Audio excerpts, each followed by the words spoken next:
तो हमें कहना चाहिए आपसे। मालिनी मुस्कुराकर उनके सिर पर हाथ फेरती है। अभिलाष गाड़ी का टायर बदलने की कोशिश करता है, लेकिन तभी उसे पता चलता है कि गाड़ी का एक नहीं बल्कि आगे के दोनों टायर पंचर थे। रात काफी हो चुकी थी। अभिलाष और उसका पूरा परिवार हाईवे पर फंस गए थे। उनका घर भी वहां से काफी दूर था। उसके फोन में भी नेटवर्क नहीं आ रहा था। उन्हें परेशान देखकर पिंकी ने उनसे कहा, साहब रात बहुत हो गई है, इस वक्त यहाँ रहना ठीक नहीं है। यहाँ कई लुटेरे रात को ताक लगाकर बैठे रहते हैं। हमारा घर पास में ही है, आप लोग वहाँ चल सकते हैं। क्या तुम्हारे घर? नहीं नहीं, ठीक है हम। मुझे लगता है ये बच्चे सही कह रहे हैं। हमें रात भर यहाँ ऐसे नहीं रहना चाहिए। इनके घर ही चलना ठीक रहेगा।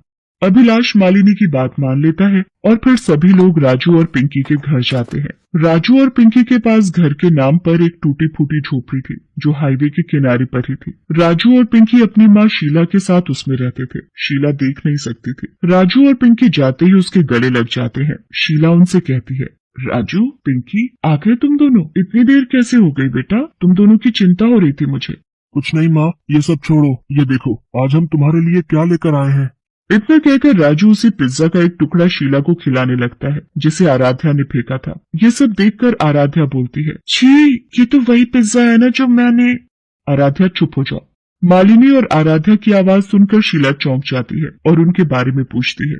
राजू उसे सारी बात बताता है। फिर शीला उनसे कहती है, बहुत अच्छा किया बेटा जो इन्हें यहाँ ले आया। मेम साहब, हमारी झोपड़ी आपके लायक तो नहीं, पर हाईवे पर रात के वक्त रहना ठीक नहीं है। बस किसी तरह रात काट लो। जी बहुत बहुत शुक्रिया आपका, हमें अपने घर में जगह देने के लिए। सच में आप और आपके बच्चे बहुत अच्छे हैं। लेकिन आप लोग यहाँ अकेले, आपके पति वो कहाँ हैं? वो तो हमें बहुत पहले अकेले छोड़कर चले गए। इसी हाईवे पर एक हादसे में उनकी मौत हो गई थी और मैंने अपनी आंखें खो दी। तब से मैं और मेरे दोनों बच्चे बेसहारा हो गए और 2 वक्त के खाने के लिए भी मेरे बच्चों को इधर उधर भटकना पड़ता है।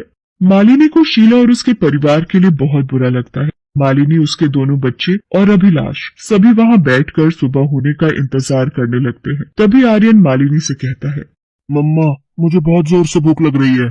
अरे लेकिन बेटा, अभी कुछ ही घंटे तो हुए हैं तुम लोगों को पिज्जा खाए हुए। सुबह तक रुक जाओ, हम घर जाकर खाना खाएंगे। नो मम्मा, सुबह तक तो बहुत देर हो जाएगी, मुझे भी भूख लगी है। मालिनी और अभिलाष के पास बच्चों को खिलाने के लिए कुछ भी नहीं था। वो बच्चों को समझा ही रहे थे कि तभी राजू उनसे बोला, ये लो दोस्त, तुम ये खा लो। राजू के हाथ में 2 सूखी रोटी और थोड़ा सा नमक था। उसके पास खाने के नाम पर बस वही था जिसे भी वो आर्यन को दे रहा था। ये देखकर मालिनी ने उससे कहा, अरे बेटा, फिर तुम क्या खाओगे? रहने दो। हाँ, रहने दो। वैसे भी मुझे ये नहीं खाना। पता नहीं कहाँ से उठा कर लाए होगे इसे भी। नहीं दोस्त, ये रोटियां मैंने और मेरी बहन ने दिन में बनाई थी अपने हाथों से। तुम्हें भूख लगी है ना, इसलिए मैं। आर्यन, क्या तरीका है ये बात करने का?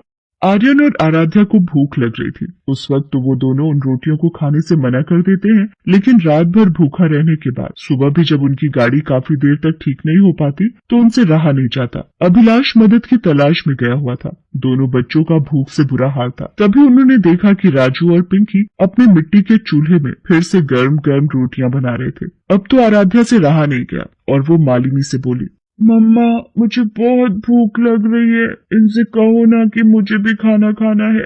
आराध्या की बात सुनकर राजू और पिंकी बड़े ही प्यार से गर्म गर्म रोटियां और नमक एक केले के पत्ते पर रखकर आराध्या और आर्यन को देते हैं।